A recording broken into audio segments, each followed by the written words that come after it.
Hello students, সকলে কেমন আছো? আশা করি সকলে ভালো এবং সুস্থ আছো। আজ আমরা এই ভিডিওতে ভেক্টর এই চ্যাপ্টারটা পুরো ধারণা এই একটা ভিডিওর মাধ্যমে আমরা স্বচ্ছভাবে নেব। তো ভিডিওটা শুরু করার আগে কিছু বক্তব্য, ভিডিও রিলেটেড কিছু বক্তব্য তোমাদের কাছে রাখছি। সেটা হলো, এই ভিডিওটা মেনলি তাদের সবথেকে বেশি উপকার, বিশেষ করে অনেকে হয় কি যে কোনো একটা কোচিংয়ে বা কোনো টিচারের কাছে কিছুদিন পরে তোমরা স্টার্ট করেছো, তো ভেক্টরটা কিছুটা এগিয়ে গিয়েছে, তারপরে তোমরা সেখানে গিয়ে শুরু করেছো, যার জন্য তোমাদের ভেক্টর চ্যাপ্টারটা একটু অস্বচ্ছ হয়ে পড়েছে।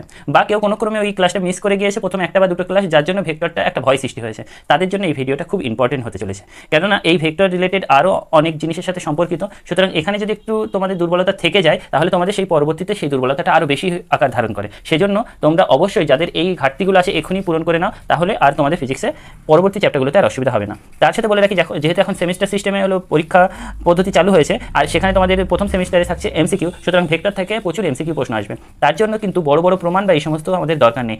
আমাদের মাস্টার প্ল্যানভাবে চলতে হবে, যেগুলো পড়ে আমরা বিভিন্ন সমস্যার সমাধান করতে পারবো, সেইভাবে চলতে হবে। আর তোমরা যারা হলো অলরেডি ভেক্টর চ্যাপ্টার সম্পর্কে কিছুটা ধারণা নিয়েছো, তারাও এই শর্টে এই ভিডিওটা দেখো একবার, তাদের একবার রিভিশন হয়ে যাবে, প্রবলেম সলভে আরও হেল্পফুল হবে। তো দেরি না করে চলো আমরা ভেক্টর চ্যাপ্টারটা শুরু করি। তার মানে রাশি ছিল দুই প্রকার, ঠিক আছে? যে সকল রাশির কেবলমাত্র মান আছে তাদেরকে স্কেলার রাশি বলে, তাই তো? আর যাদের মান এবং অভিমুখ দুই আছে তাদেরকে ভেক্টর রাশি বলে। এই ভেক্টর নিয়ে এখন একটা পুরো চ্যাপ্টার তৈরি হচ্ছে। এই ভেক্টর রাশি যেমন কি আছে, বল আছে, সরণ আছে, হ্যাঁ, টর্ক আছে, আরও বিভিন্ন যে ভেক্টর রাশিগুলো আছে, এদেরকে নিয়ে পুরো একটা চ্যাপ্টার আলোচনা। আচ্ছা, ভেক্টর রাশি। এরপরে আমরা দেখব যে এই ভেক্টর রাশি 2 নম্বরে যাব, ভেক্টর রাশি। তো নতুন বইয়ে কিছুটা সংযোজিত হয়েছে, সেইগুলো জাস্ট একটু দেখে নাও। ভেক্টর সম্পর্কে কয়েকটা তথ্য, এই ভেক্টর নিয়ে কিছু তথ্য তোমরা অবশ্যই কাছে একটা খাতার পেন রাখবে, আর এই পয়েন্টগুলো অবশ্যই নোট করবে। এই তথ্যের মধ্যে কি যেগুলো বলা হয়েছে জাস্ট একবার দেখে নাও বা জাস্ট একবার শুনে নাও, এগুলো যে পরবর্তী প্রবলেমে খুব কাজে লাগবে এই ভেক্টর জাতীয় কিছু তথ্য বা কয়েক প্রকার ভেক্টর, এমনটা না, জাস্ট একবার জেনে নাও। এক হলো প্রয়োগ বিন্দু, যেমন আছে কি, প্রথম আছে প্রয়োগ বিন্দু। প্রয়োগ বিন্দু, যে বিন্দুতে ভেক্টরটা প্রযুক্ত হয় সেটা হলো প্রয়োগ বিন্দু, ঠিক আছে? 2 নম্বর কি, প্রয়োগ রেখা, যে রেখা বরাবর ভেক্টরটা ক্রিয়া করে প্রয়োগ রেখা বলা হয় তাকে। এগুলো জাস্ট একবার শুধু জেনে রাখো, এছাড়া আর কিছুই না। এছাড়াও আর কি আছে, স্বাধীন ভেক্টর। স্বাধীন ভেক্টর, স্বাধীন ভেক্টর বলতে কোনো বস্তুর অবস্থান পরিবর্তন হলেও যে ভেক্টরটা অপরিবর্তিত থাকে তাকে স্বাধীন ভেক্টর বলে। এছাড়া আর কি ভেক্টর আছে, ভেক্টরের আরও কিছু প্রকার আছে, তোমরা দেখবে। সমান ভেক্টর, সমান ভেক্টর, দুটি ভেক্টরের সমান ভেক্টর বলছে, দুটি ভেক্টরের যদি মান এবং দিক একই থাকে তাহলে তাদেরকে আমরা সমান ভেক্টর বলি। মনে রাখবে, ভেক্টরকে প্রকাশ করা হয় এরকম একটা রেখা দিয়ে, ছবিটা আঁকা এরকম রেখা দিয়ে, এই রেখার দৈর্ঘ্যটা ভেক্টরের মানকে প্রকাশ করে, আর এইদিকে এই অ্যারোহেড ভেক্টরের দিককে প্রকাশ করে। তো দুটো ভেক্টর যদি একই দিকে ক্রিয়া করে এবং তাদের মান যদি একই হয় তাদেরকে আমরা বলবো সমান ভেক্টর। একইভাবে আমরা বলতে পারি কি, বিপরীত ভেক্টর। কি বিপরীত ভেক্টর বলছে, দুটো ভেক্টরের মান একই কিন্তু একজন আর একজনের যদি বিপরীতমুখী হয় তাহলে তাদেরকে আমরা কি বলবো, বিপরীত ভেক্টর। এছাড়া আর কি আছে, একতলীয় ভেক্টর, একই তল বরাবর ক্রিয়া করে, একতলীয়। একতলীয় ভেক্টর, একতলীয় ভেক্টর, যে অনেকগুলো ভেক্টর যদি একটা তল বরাবর ক্রিয়া করে, জাস্ট এইগুলো একবার করে তোমরা দেখে রাখো, এছাড়া এগুলো খুব একটা ইম্পর্টেন্ট নেই। আচ্ছা, এক তলীয় ভেক্টর, এক রেখীয় ভেক্টর। এক রেখীয় ভেক্টর যদি কয়েকটা ভেক্টর একই রেখা বরাবর ক্রিয়া করে, যেমন দড়ি টানাটানি খেলায় একই রেখা বরাবর বিভিন্ন যে ভেক্টরগুলো কাজ করে। এছাড়াও আরও কিছু আছে, দেখবে সমবিন্দু ভেক্টর, কয়েকটা ভেক্টর যদি একই বিন্দু দিয়ে যায়, সমবিন্দু ভেক্টর। এরকম আরও আছে স্থানিক ভেক্টর, কোনো ভেক্টরে আদি বিন্দু এবং অন্তিম বিন্দু যদি একই থাকে তাকে স্থানিক ভেক্টর। তাহলে লিখে রাখি একবার, একটা সমবিন্দু, সমবিন্দু ভেক্টর, তারপরে স্থানিক ভেক্টর। স্থানিক ভেক্টর, স্থানিক ভেক্টর কি, দুটো ভেক্টরের আদি বিন্দু এবং অন্তিম বিন্দু যদি একই থাকে তাহলে তাকে স্থানিক ভেক্টর বলা হয়। এছাড়া আছে কি, স্লাইডিং ভেক্টর।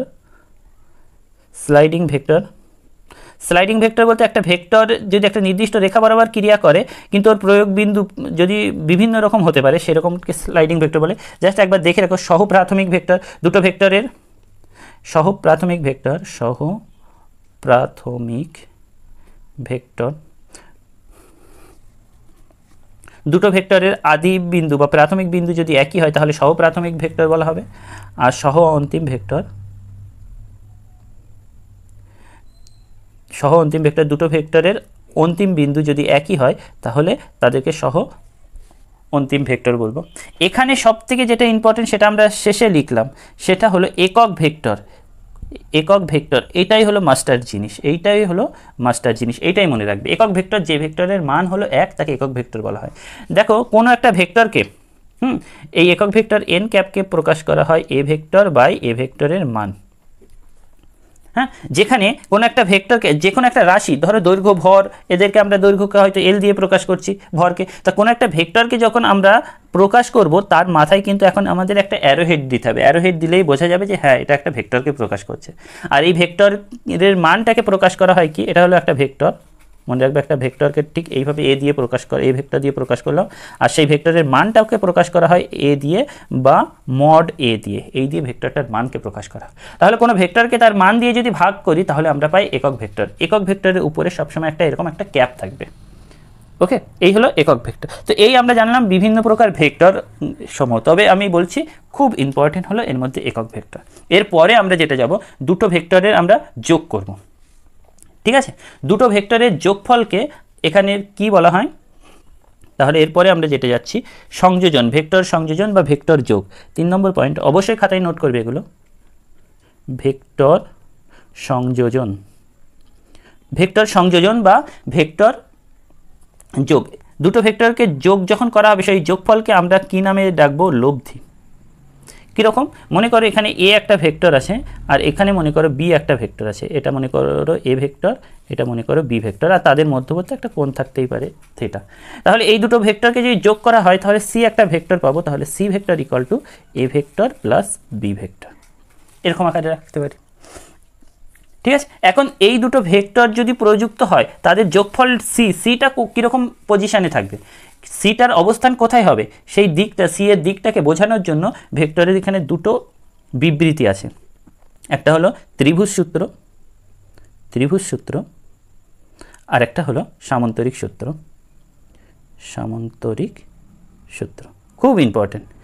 ঠিক আছে, এই ভেক্টর যোগ থেকে, এই 3 নম্বর পয়েন্টের থেকে সব অংশগুলো কিন্তু খুব ইম্পর্টেন্ট। ত্রিভুজ সূত্র কি বলছে, যে ত্রিভুজের, যদি আমরা এখানে বলছে ত্রিভুজের পরপর গৃহীত দুটো বাহু যদি দুটো ভেক্টরকে প্রকাশ করে তাহলে 3 নম্বর বাহুটা কি, 3 নম্বর বাহুটা তাদের যোগফল বা লব্ধিকে প্রকাশ করবে। তো দেখো এ আর বি আমরা এই ক্রমে দিয়েছি, তাহলে সিটাও তো এই দিকে অ্যারোহেড নিচের দিকে করা উচিত ছিল, কিন্তু আমরা বিপরীত দিকে করেছি। তাই জন্য ফর্মুলাটা হলো ত্রিভুজের পরপর গৃহীত দুটো বাহু যদি দুটো ভেক্টরকে নির্দেশ করে তাহলে বিপরীত ক্রমে গৃহীত তৃতীয় বাহুটি তাদের লব্ধির মান এবং দিককে নির্দেশ করবে। এটা ছিল ত্রিভুজ সূত্র। আর সামান্তরিক সূত্রটা কি ছিল সেটাও এখানে দেখে নাও। অবশ্যই ত্রিভুজ সূত্রটা লিখবে, পাশে ছবি দেবে। সামান্তরিক সূত্রটা বইটাতে আছে, দেখে লিখে নেবে এবং পাশে ছবিটা দেবে। আমরা জাস্ট বুঝিয়ে দিচ্ছি যে সামান্তরিকের, কোনো সামান্তরিকের সন্নিহিত, এটা যদি একটা সামান্তরিক হয় তার সন্নিহিত দুটো বাহু যদি দুটো ভেক্টরকে নির্দেশ করে তাহলে তাদের ছেদবিন্দু দিয়ে অঙ্কিত কর্ণ তাদের লব্ধি বা যোগফলকে নির্দেশ করবে। ঠিক আছে, লব্ধি বা যোগফল বা রেজাল্ট্যান্টকে নির্দেশ করে। তো ত্রিভুজ সূত্র আর সামান্তরিক সূত্র অবশ্যই তোমাদেরকে মনে রাখতে হবে। এছাড়া একটা বহুভুজ সূত্র আছে, এছাড়াও একটা বহুভুজ সূত্র আছে, জাস্ট সেটা মুখস্থ করে নাও। 3 নম্বর হলো বহুভুজ সূত্র,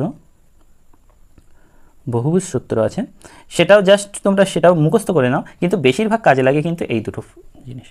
বহুভুজ সূত্র দেখো এখানে আমরা একটু এখানে হেজি হয়ে যাচ্ছে, তবু তোমরা সেটা নিজেরা একটু স্বচ্ছভাবে এটা লেখো, কারণ পরে পেজে আমরা নতুন অংশ শুরু করব। বহুভুজ সূত্র বলছে কি, মনে করো A vector plus B vector plus C vector plus D vector, এরকম অনেকগুলো ভেক্টর যোগ করে আমি ই ভেক্টর পেয়েছি, তাহলে ই ভেক্টরের দিকটা কী হবে? সেজন্য বলছে যে এরকম একটা বহুভুজ আছে। আমি ছবিটা একটু উপরে আঁকছি, এখানে আঁকছি ছবিটা, একটু দেখো। বলছে বহুভুজের পরপর গৃহীত বাহুগুলো A vector, B vector, C vector, এটা ডি ভেক্টর। বলছে বহুভুজের পরপর গৃহীত বাহুগুলো যদি ভেক্টরগুলোকে নির্দেশ করে তাহলে বিপরীত ক্রমে গৃহীত অন্তিম বাহুটা তাদের লব্ধি বা যোগফলকে নির্দেশ করবে। বুঝে গেল? তো এই ফর্মুলা 3টে দেখে রাখবে, বিশেষ করে এই দুটো তো খুব ইম্পর্টেন্ট। ঠিক আছে, এরপরে এই যে যোগফল পেলাম, এই যে এর যোগফল বা লব্ধি পেলাম, লব্ধির মানটা কত হবে, এক্স্যাক্ট মানটা কত হবে বা দিক এক্স্যাক্টলি কোথায় হবে, সেই নিয়ে আমরা এর পরের পয়েন্টে চলে যাব, 4 নম্বর পয়েন্টে চলে যাব। তো দেখো দুটো ভেক্টর এ আর বি ভেক্টর যোগ করে আমরা পেয়েছি সি ভেক্টর, তাহলে এটা সামান্তরিক সূত্র অনুযায়ী এটা যদি এ ভেক্টর হয় এটা হবে কি বি ভেক্টর। তাদের মধ্যবর্তী কোণ আমি ধরলাম যে আলফা, তাদের মধ্যবর্তী কোণ আলফা। আচ্ছা, এখন এ আর বি যোগ করে যে আমাদের যোগফলটা পাবো সামান্তরিক সূত্র অনুযায়ী, সেটা কি কর্ণ বরাবর অবস্থান করবে, অর্থাৎ এটা হলো সি ভেক্টর। একটা জিনিস মনে রাখবে, ভেক্টরের যখন আমরা ছবিগুলো আঁকবো, ভেক্টরকে কিন্তু আমাদের সুবিধার জন্য সমান্তরালে সরিয়ে নিয়ে যেতে পারি, ঠিক আছে। তো এটা যদি এ ভেক্টর, এটা যদি বি ভেক্টর, তাদের মধ্যবর্তী কোণ যদি আলফা হয়, কেউ কেউ থিটাও বলতে পারে, তাহলে এই সি এর মানটা হবে, এই সি ভেক্টরের মানটা কেউ এইভাবে লেখো বা শুধু সি দিয়ে লেখো, সেটার মানটা হবে root of A square plus B square plus 2ab cos এই আলফা, এদের মধ্যবর্তী কোণ। কেউ যদি দুজনের মধ্যবর্তী কোণ থিটা ধরে তাহলে কস থিটা। ওকে, এবার এর যদি প্রমাণ তোমরা করতে চাও, তাহলে এখান থেকে এর উপরে একটা লম্ব অঙ্কন করবে, এখানে লম্ব অঙ্কন করবে, আর বি ভেক্টরকে সমান্তরালে এখানে সরিয়ে নিয়ে যাবে, দিয়ে এটা আলফা হলে এটাও আলফা হবে, সেখান থেকে একটা দেখবে বি কজ আলফা, একটা বি সাইন আলফা হবে, তারপর এই পুরো ত্রিভুজের অতিভুজ স্কোয়ার লম্ব স্কোয়ার প্লাস ভূমি স্কোয়ার, এইটাভাবে প্রমাণ করে তোমরা কিন্তু এই সূত্রটা কিন্তু তোমরা প্রমাণ করতে পারো। আমি একবার ছবিতে দেখিয়ে দিচ্ছি, তোমাদের বইটাতে দেখো যে গাণিতিক পদ্ধতিতে এখানে প্রমাণটা করে দেওয়া আছে, ঠিক আছে। আচ্ছা, একবার সেটা দেখিয়ে দিই।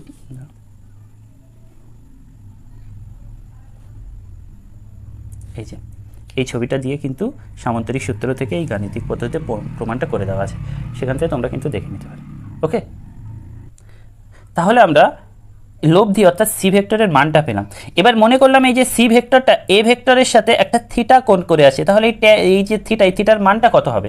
এই থিটার মান তখন আমরা ট্যান থিটা ইকুয়াল টু লিখতে পারি, তোমাদের বোঝার সুবিধার্থে আমি একটা মানে কৌশল এখানে বলে রেখেছি। দেখো এই যে লব্ধি এ ভেক্টরের সাথে অ্যাঙ্গেল করেছে, কোন ভেক্টরের সাথে? এ ভেক্টর, তাহলে এখানে লিখব এ প্লাস বাকি আছে আর কোন ভেক্টর? বি, তাহলে উপর নিচে বি, ঠিক আছে। আমরা পার করতে যাচ্ছি কি ট্যান, তাহলে লিখব সাইন, নিচে কস, আমরা থিটা তো বার করতে যাচ্ছি, আর দুটো ভেক্টরের মধ্যে অ্যাঙ্গেল কি ছিল? আলফা, তাহলে এটা এই ফর্মুলাটা মাঝে মাঝে কাজ লাগে, যে যেরকম কৌশল পারো এই ফর্মুলাটা কিন্তু তোমরা মনে রেখো।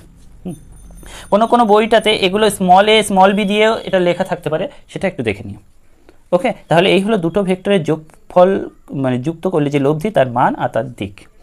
এরপরে আমরা চলে যাব দুটো ভেক্টরের, এটা তো যোগ তো দেখলাম, ঠিক একইভাবে দুটো ভেক্টরকে যদি বিয়োগ করতে হয়, তো একটা জিনিস দেখো, ভেক্টর বিয়োগের তেমন কোনো ফর্মুলা আমরা জানি না, কিন্তু এর যোগের এই ফর্মুলা থেকে ভেক্টরের বিয়োগের ধারণাটা আমরা নিয়ে আসতে পারি, বা ভেক্টরের বিয়োগ দিলে এই যোগের ফর্মুলা দিয়ে সেটা সমাধান করতে পারি। কীরকম? ধরো আছে C vector equal to A vector minus B vector, তখন আমরা কি করে নেব? এ ভেক্টর প্লাস অফ এই যে minus B vector. Minus B ভেক্টরটা কি? বি ভেক্টরের বিপরীত ভেক্টর, তাহলে এ থেকে তো বিকে বাদ দেওয়া যাবে না, তাহলে আমরা বলতে পারি এ ভেক্টরের সাথে যে বি ভেক্টরের বিপরীত ভেক্টর যেটা, তাকে আমরা যোগ করে নিলাম। আচ্ছা, এইগুলো সম্পর্কে ধারণা আরও স্বচ্ছ হবে যত প্রবলেমের দিকে যাবে। তবে হ্যাঁ, আগের যে দুটো ফর্মুলা, বিশেষ করে এই ফর্মুলাটা একটা মাস্টারপিস, কিন্তু এই ফর্মুলা মনে না রাখলে কিন্তু কোনো কিছুই হবে না এই চ্যাপ্টারতে। বিয়োগটা গেল, এরপরে কি করব আমরা? ভেক্টরের বিভাজন।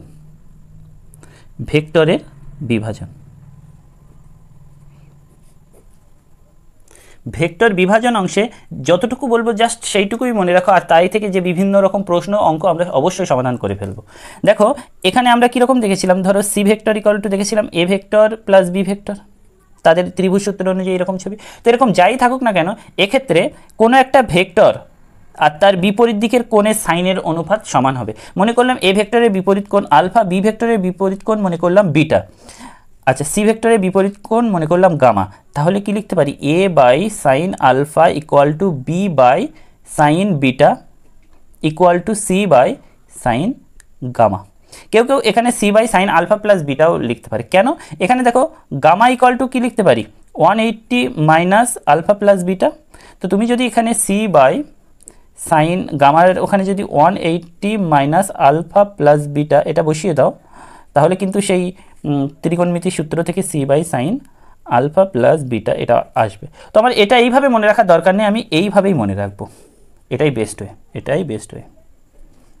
ঠিক আছে। অথবা যদি তোমার এটা এরকমও থাকে, এরকম তিনটে ভেক্টর থাকে, তাহলে এ ভেক্টরের বিপরীত কোণ যদি আলফা হয়, বি ভেক্টরের বিপরীত কোণ যদি বিটা হয়, আর সি ভেক্টরের বিপরীত কোণ যদি গামা হয়, তাহলেও কিন্তু এর ক্ষেত্রেও একই ফর্মুলা আসবে। তবে এটাকে ছবিটা ভালোভাবে দেখে রাখো, এখান থেকে কিন্তু প্রশ্ন আসবে।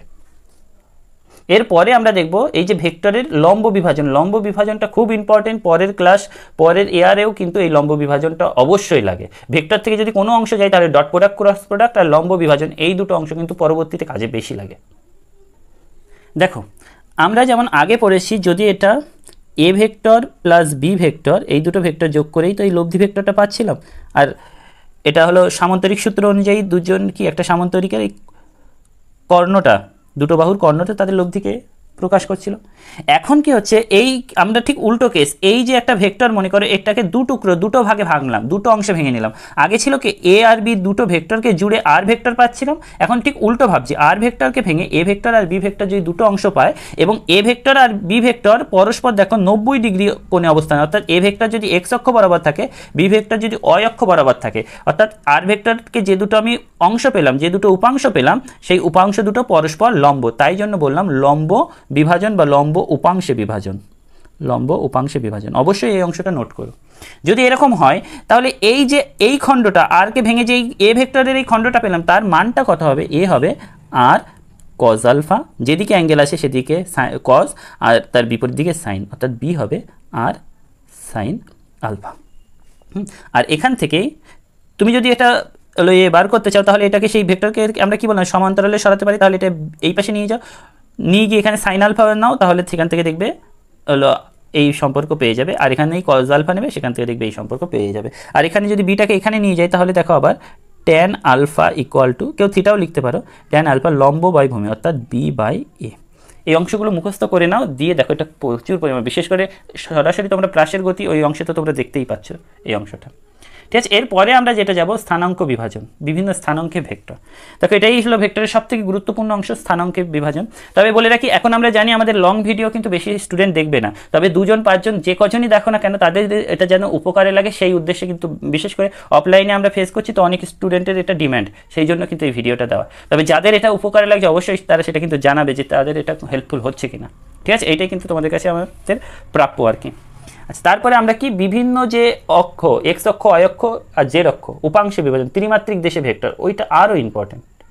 ত্রিমাত্রিক দেশে ভেক্টর, এই অংশটা পড়ানোর আগে একটা কথা বলে নিই যে তোমাদের এই সমস্ত অংশ কিন্তু খুব সহজে আমরা বলার চেষ্টা করছি, খুব জিস্ট অংশ বলছি, কেননা ভেক্টরটা প্রায় মানে 2-4টে ক্লাস তো অবশ্যই লাগে ভেক্টরটা শেষ করার জন্য, বুঝিয়ে বলার জন্য। কিন্তু যেহেতু অল্প সময়ে, যেহেতু অল্প একটা ভিডিও দেখে যাতে তোমরা মেন স্ট্রিমে অন্যান্য স্টুডেন্টের সাথে তোমরা চলতে পারো, সেই জন্য কিন্তু এটা সহজে মানে শর্টকাটে বলে দেওয়া, এবং এই শর্টকাটে শিখলেও কিন্তু তোমরা ওদের সমানে কিন্তু প্রবলেম সলভ করতে পারবে।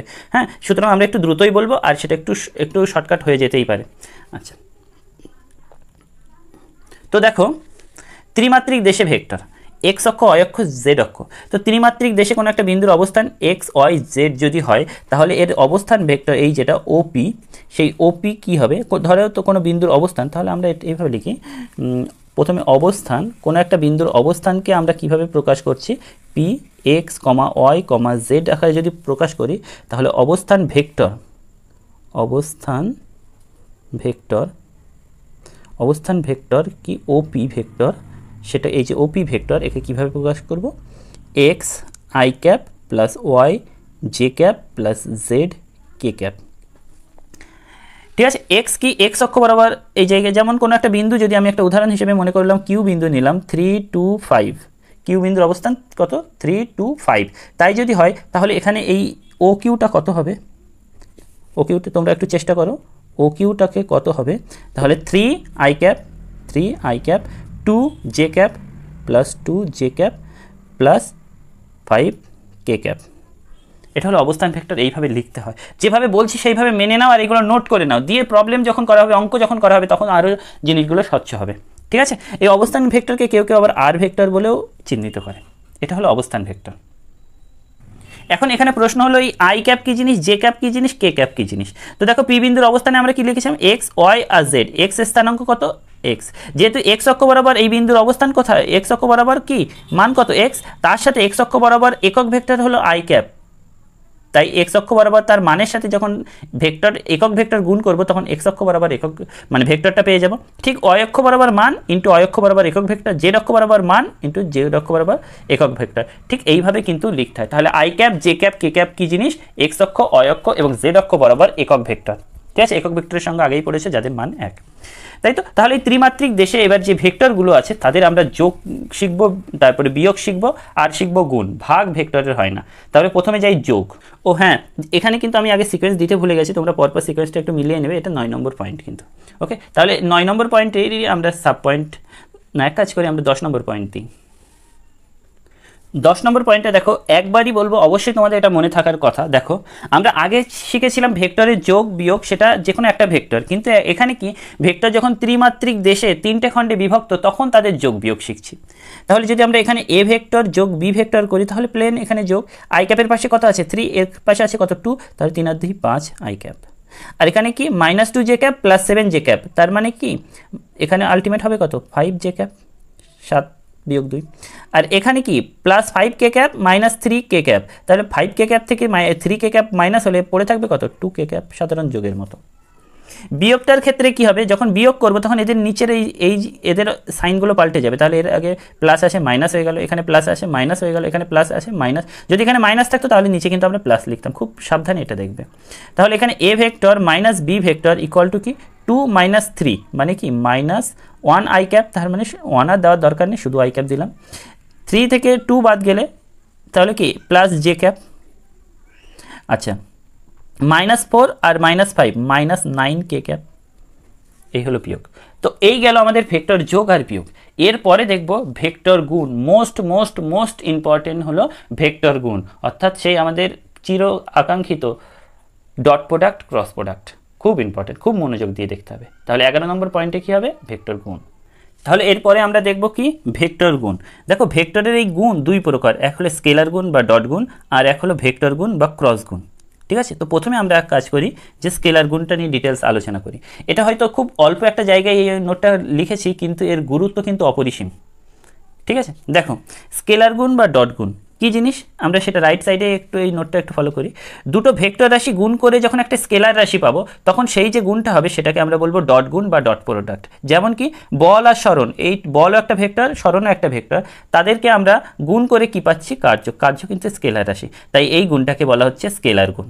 এই গুণের সময় কি দুজনের মাঝখানে কি গুণ চিহ্ন হিসেবে ডট দেওয়া হয়। তাই A vector dot B vector equal to কত হবে, যে এ ভেক্টরের মান ইন্টু বি ভেক্টরের মান আর ইন্টু কস থিটা।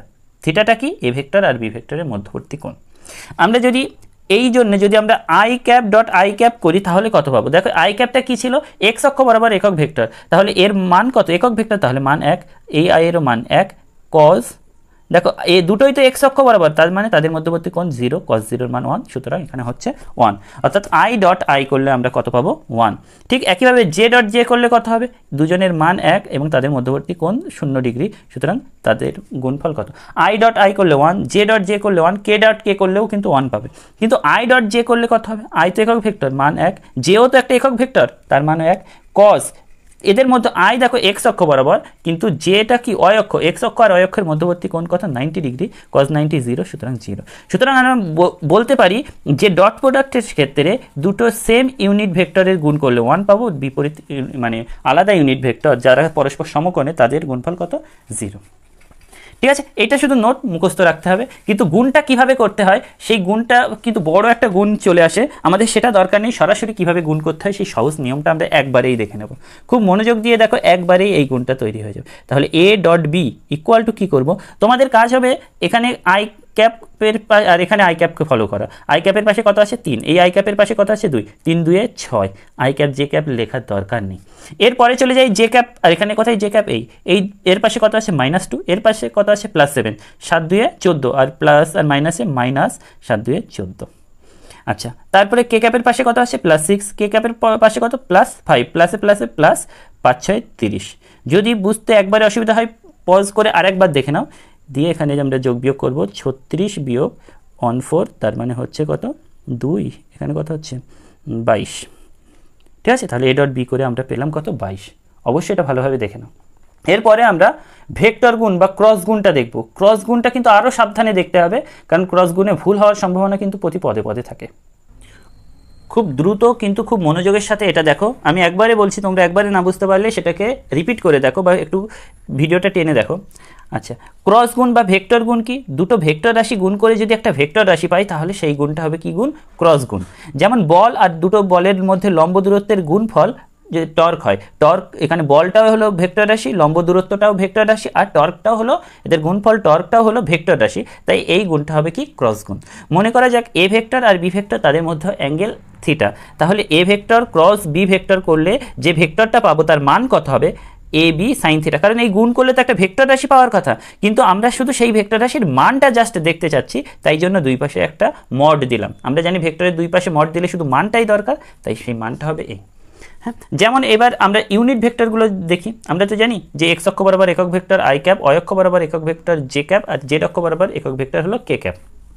ঠিক আছে, তোমরা যদি ছবিটা দেখতে চাও তাহলে এরকম ছবি এঁকে নিতে পারে যে এই এক্স অক্ষ, অয় অক্ষ আর যে জেড অক্ষ, এই বরাবর একক ভেক্টর আই ক্যাপ, এই বরাবর একক ভেক্টর হলো জে ক্যাপ, এই বরাবর একক ভেক্টর হলো কে ক্যাপ। ওকে, দেখো আই ক্রস আই, তার মানে এর মানটা কত 1, এর মানটা কত 1 ইন্টু তারপরে কি সাইন থিটা আসবে, সাইন আই আর আই দুটোই তো এক্স অক্ষ বরাবর, তাদের মধ্যে অ্যাঙ্গেল 0 ডিগ্রি, তাই কত হয়ে যাবে 0। ঠিক একইভাবে জে ক্রস জে করেও 0, অর্থাৎ সমান ভেক্টরের সমান একক ভেক্টরের ক্রস প্রোডাক্ট কত হবে 0।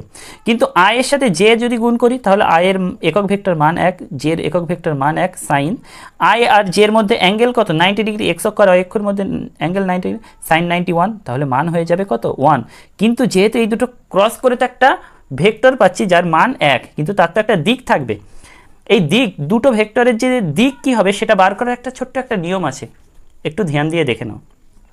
ধরো আমরা একটু এগিয়ে যাই, তাহলে ধরো এ ভেক্টর আর বি ভেক্টর গুণ করে যেটা একটা তো ভেক্টর রাশি পাবো, সেই ভেক্টর রাশির দিক হবে কি বলতো, এরা যে তলের উপর অবস্থান করছে সেই তল থেকে লম্বভাবে অবস্থান করবে, অর্থাৎ এরা যেই পৃষ্ঠার তলে অবস্থান করছে সেখান থেকে লম্বভাবে অবস্থান করবে। ওকে, লম্বভাবে হয় উপরে না হলে নিচের দিকে, সেটা কর্কিস্ক্রু নিয়ম, আমরা সেটা পরেও আবার দেখতে পারি। তাহলে এবার আসি, আই আর জে কে গুণ করে যে ভেক্টরটা পাবো, আই আর জে কে ক্রস করে যে ভেক্টরটা পাবো সেটা কি আই আর জে এর সাথে লম্ব। তো আই আর জে এর সাথে লম্ব কি, লম্ব দিক কোনটা, জে অক্ষ দিক বরাবর, আর এই দিকে একক ভেক্টর মানে কি কে ভেক্টর, তাই আই আর জে কে ক্রস করে পাবো কে। ঠিক একেবারে জে আর কে কে ক্রস করে পাবো আই। আমরা এখানে এইভাবে লিখে রাখতে পারি, আই জে কে, একে এদেরকে অ্যান্টি ক্লকওয়াইজ যদি এইভাবে সাজাই, এদের অ্যান্টি ক্লকওয়াইজ, তাহলে আই আর জে ক্রস করে কে, কে আর আই ক্রস করে জে, জে আর কে ক্রস করে আই। ঠিক এইভাবে কিন্তু আমরা পাবো।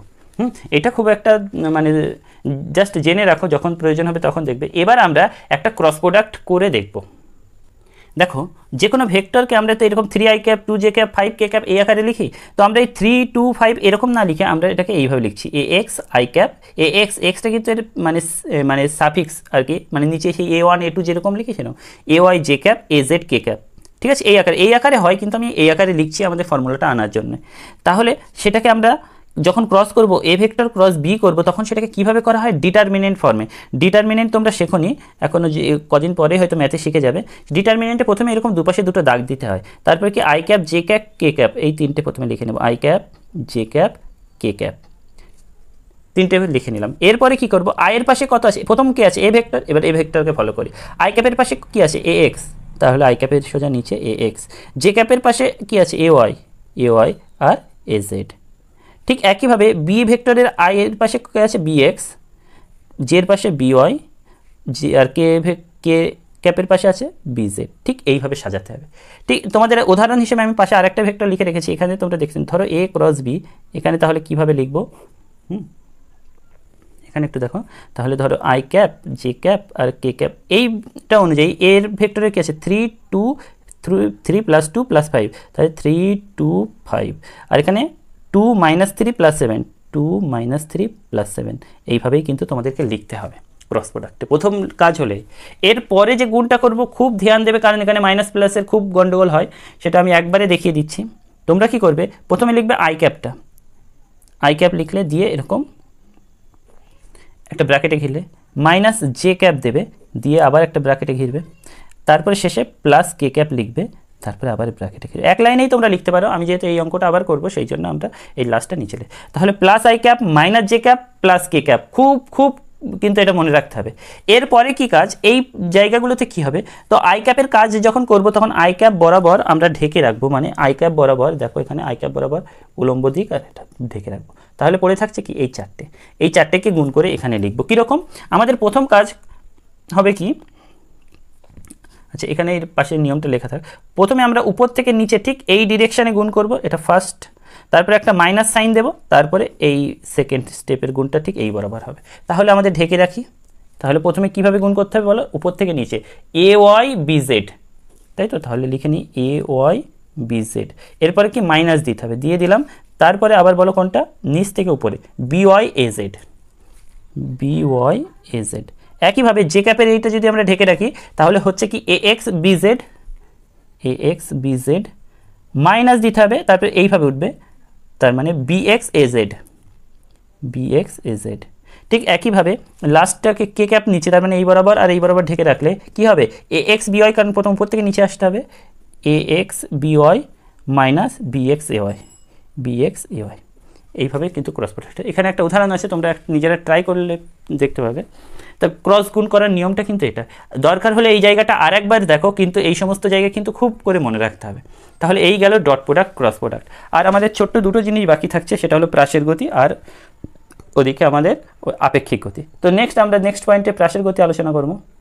এরপরে আমরা দেখব প্রাসের গতি। ওকে, তো প্রাসের গতি কি, মনে করো এটা আমাদের অনুভূমিক দিক X দিক, এটা উলম্ব মানে উপরের দিক, এটা Y দিক। তো কোনো একটা বস্তুকে এই অনুভূমিকের সাথে আমরা আলফা কোণ করে ইউ বেগে আমরা উপরের দিকে ছুড়ে দিয়েছি। তো এরকম কোণ করে যদি ছোড়া, এই বস্তুটা এরকম একটা বক্রপথে গিয়ে এখানে পড়বে। তো বস্তুটা এই সর্বোচ্চ কতটা উচ্চতায় উঠলো, এইটাকে আমাদেরকে বার করতে হবে, সর্বোচ্চ উচ্চতা। তো এক্ষেত্রে প্রথমে যেটা বলে রাখা, আমরা একটু আগে দেখেছিলাম লম্ব উপাংশে বিভাজন, কোনো একটা ভেক্টরকে দুদিকে ভাঙতে পারি, যেদিকে অ্যাঙ্গেল থেকে সেদিকে cos থিটা হয়। আর cos থিটা মনে আছে, সেরকম এখানে ইউ আছে, তাহলে ইউ cos আলফা, আর এই বরাবর হবে ইউ সাইন আলফা। দেখো আমরা এক্স অক্ষ বরাবর যখন ক্যালকুলেশন করব তখন অয় অক্ষ বরাবর কি হলো না হলো না দেখার দরকার নেই, আর অয় অক্ষ বরাবর যখন ক্যালকুলেশন করব তখন এক্স অক্ষ বরাবর কি হলো না হলো দেখার দরকার নেই। তো বস্তুটা তো যাচ্ছে এই পথে, তো মনে করো কোনো একটা সময় যদি বস্তুটা এরকম অবস্থানে থাকে, তাহলে মানে আমরা ওই অবস্থান বোঝানোর জন্য কি ওয়াই বরাবর কতটা গেল আর এক্স বরাবর কতটা গেল, এই দুটো ক্যালকুলেশন করে পেলেই আমরা কিন্তু বস্তুর অবস্থান বুঝতে পারবো। তার মানে বস্তু এখানে আছে, মানে আমরা সবসময় ধরবো যে ওয়াই বরাবর এতটা গিয়েছে, এক্স বরাবর এই বস্তু সর্বোচ্চ উচ্চতায় পৌঁছেছে, মানে ওয়াই বরাবর কতটা এতটা গিয়েছে, এক্স বরাবর কতটা গিয়েছে এতটা। ঠিক এইভাবে ভাববো। এবার দেখি, তাহলে প্রথমে আমরা উলম্বভাবে ভাবি, সর্বোচ্চ উচ্চতা বার করব। তো প্রাথমিক এই উলম্ব বরাবর প্রাথমিক বেগ কত, ইউ সাইন আলফা, আর সর্বোচ্চ বিন্দুতে উলম্ব বেগ কত, 0। তার মানে আমরা যদি ফর্মুলা বসাই ভি স্কোয়ার সমান ইউ স্কোয়ার প্লাস 2as, এই ফর্মুলা, তার অন্তিম বেগ কত, 0 স্কোয়ার, প্রাথমিক বেগ কত, U square sine square alpha, প্রাথমিক বেগ কত, ইউ সাইন আলফা। তো তাহলে এই প্রাথমিক বেগের জায়গায় এটা বসাবো, যেহেতু এখানে মন্দন হচ্ছে তাই হলো -2, এই যে মন্দন কি অভিকর্ষজ মন্দন সেটা জি, আর সর্বোচ্চ উচ্চতা কত, এইচ, সেখান থেকে আমরা এইচ পাবো U square sine square alpha by 2g। একটু দ্রুত করছি, আলটিমেট তোমাদের কিন্তু মনে রাখতে হবে এটা কিভাবে, এটা প্রমাণ আগে আসতো কিন্তু এখন আসে না, এখন কিন্তু তোমাদের এই ফর্মুলাটা লাগবে অঙ্ক করার জন্য। ঠিক একইভাবে এখান থেকে এই পর্যন্ত উঠতে কত সময় লেগেছে, তার জন্য আমরা লিখব ভি সমান ইউ প্লাস এটি, এই ফর্মুলায়। তো অন্তিম বেগ কত, 0, প্রাথমিক বেগ কত, ইউ সাইন আলফা, মাইনাস ত্বরণ কত, জি, আর এই যে উঠতে এখান থেকে এই পর্যন্ত উঠতে সময় লেগেছে আমি ধরলাম কি t1, তার মানে এখান থেকে t1 যদি লিখি, তার মানে t1 কত পাবো, ইউ সাইন আলফা বাই জি, এটা t1।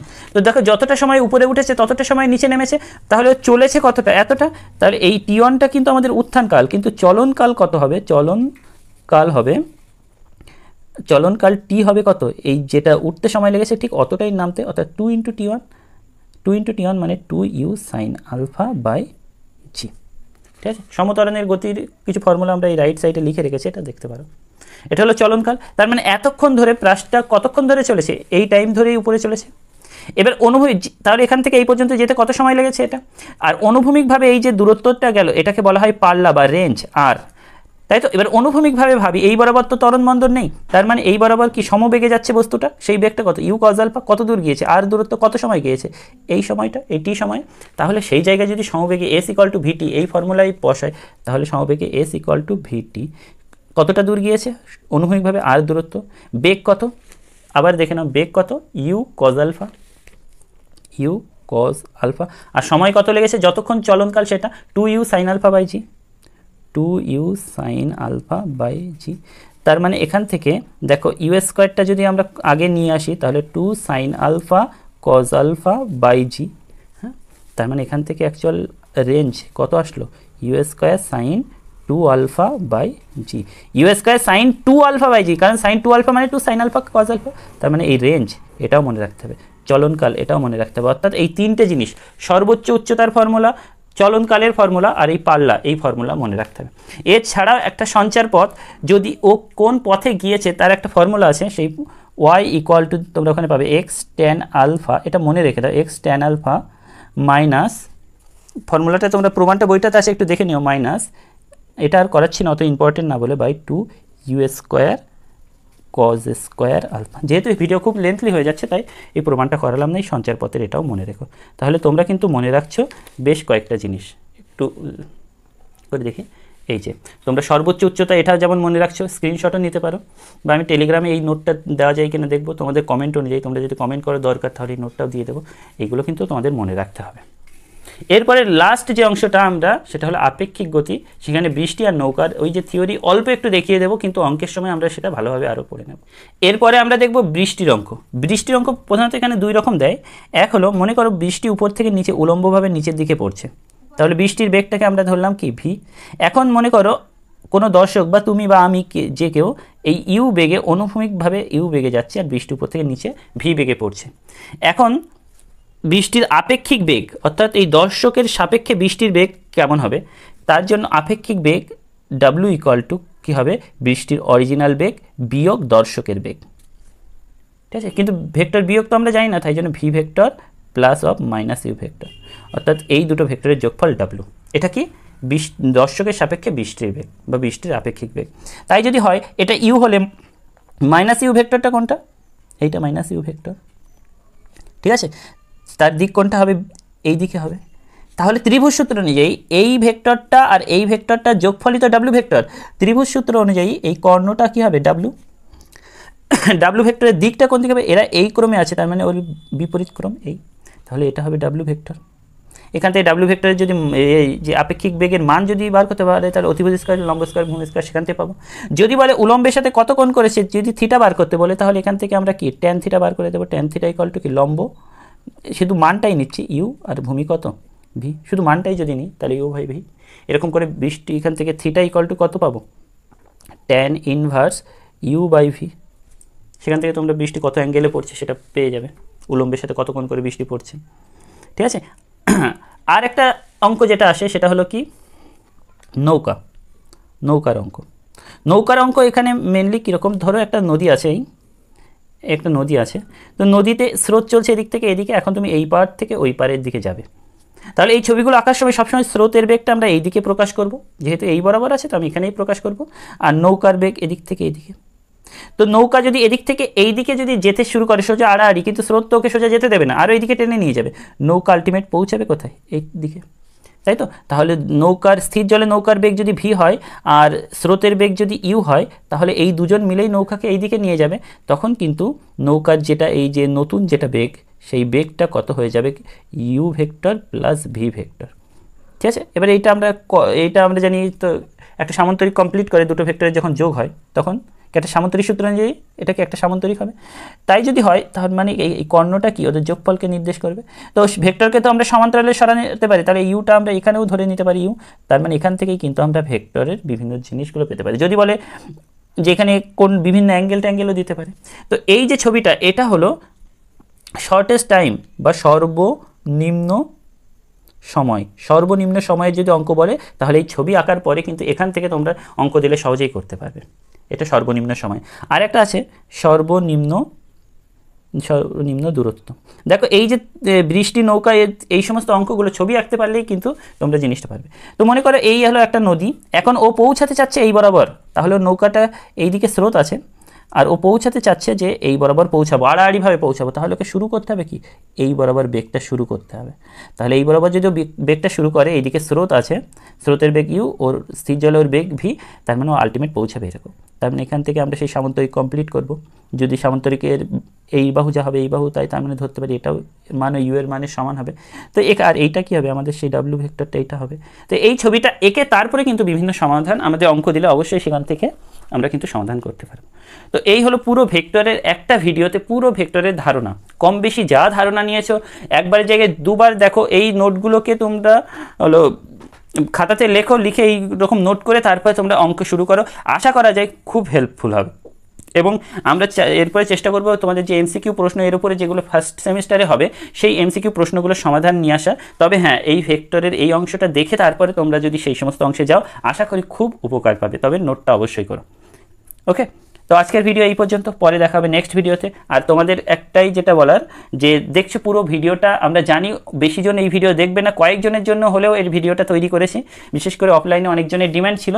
সুতরাং তোমাদেরও এটার কর্তব্যের মধ্যে পড়ে যে এটাও কিন্তু যে ভিডিওটা আরও শেয়ার করায়, তোমাদের যারা এরকম বন্ধু আরও আছে তারা যাতে ভিডিওটা দেখতে পায়।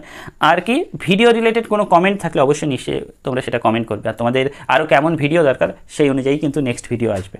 ওকে, সবাই ভালো থাকবে, সুস্থ থাকবে, বাই।